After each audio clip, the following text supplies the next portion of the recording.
Hello guys, आज आपण बनवणार आहे कषाय. कषाय म्हणजे हे कर्नाटकातील अतिशय पारंपरिक पेय आहे. त्याची चव अत्यंत वेगळी आणि रिफ्रेशिंग आहे. त्यासाठी आपण साहित्य बघूया. वाटीवर धणे घेतले, बडीशोप घेतली, वाटीवर जिरं घेतले, हळद अर्धा चमचा, जायफळची पावडर केलेली आहे, दालचिनीचा एक तुकडा, 5 वेलची, 6 लवंगा आणि 6 मिरे असं साहित्य आहे. आपण पॅन ठेवलेले आहे तापत. त्यामध्ये धणे, जिरे, बडीशोप आणि हे गरम मसाले, लवंग, दालचिनी, वेलची, काळे मिरे असं रोस्ट करून घेणार आहे. हे कषाय हे पेय ना खूप रिफ्रेशिंग आणि चव याची खूप वेगळी असते. हे कर्नाटकातील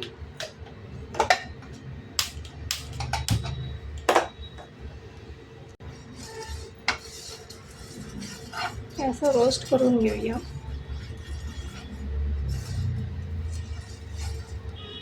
या कषाय या पेयामुळे आपल्या पावसाळ्यातली आपली भूक आहे ना मंदावलेली, ती सुद्धा वाढण्यास मदत होते. व त्यातले जे हे मसाल्याचे पदार्थ आहे, दालचिनी, वेलची, लवंगा, हे सगळे मसाल्याचे पदार्थ आहे ते उत्तम रोगप्रतिकारक आहे आपल्या शरीरासाठी. पावसाळ्यात जे काही आजार होतात ना आपल्याला, व्हायरल इन्फेक्शन, सर्दी, खोकला, ताप, तर त्यापासून हे आपल्याला दूर ठेवतं कषाय पेय.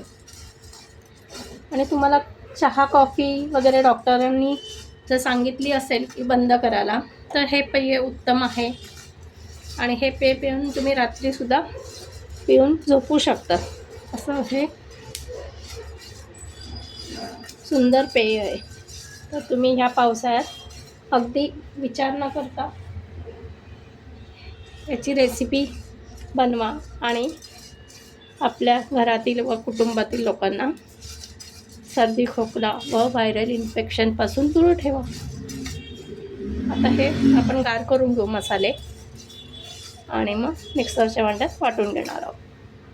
आता आपण हे सगळं मसाले मिक्सरच्या भांड्यात टाकलेले आहे. त्यात जायफळची पावडर आणि सुंठाची पावडर घेतलेली आपण, आणि याच्यामध्ये 1/2 चमचा आपण हळद देऊया. आणि हे सगळं बारीक वाटून घेणार. हे बघा, आपण गॅसवर पाणी, एक अर्धा कप पाणी ठेवलेलं आहे. आणि ही बघा आपल्या मिक्सरमध्ये अशी पूड तयार झालेली आहे. तर ती आपण 1 चमचा पाण्यात टाकायची आणि ते पाणी उकळून घ्यायचं. आणि 1 चमचाभर पोहे घालायचे,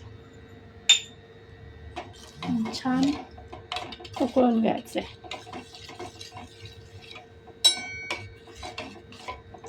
चहासारखीच कृती आहे, पण चहा पावडर आणि हे नाही आहे, साखर नाही आहे आपली. आणि हे शरीराला रिफ्रेश करतं, रोगप्रतिकारशक्तीपासून आपलं शरीराचं रक्षण करतं, रोगप्रतिकारशक्ती वाढवतं. आणि पावसाळ्यात तर हे आपल्याला गरजेचंच आहे.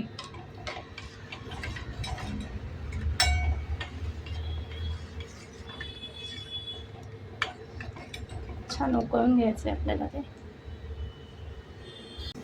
असं छान उकळून घ्यायचं आहे, म्हणजे छान त्याच्यात सगळ्या मसाल्याचा अर्क उतरेल. आणि आता आपण यामध्ये दूध घालणार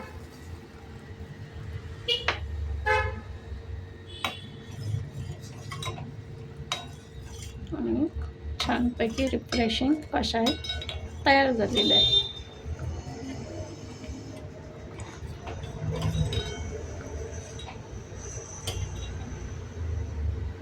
आता आपण कपामध्ये कषाय सर्व करूया.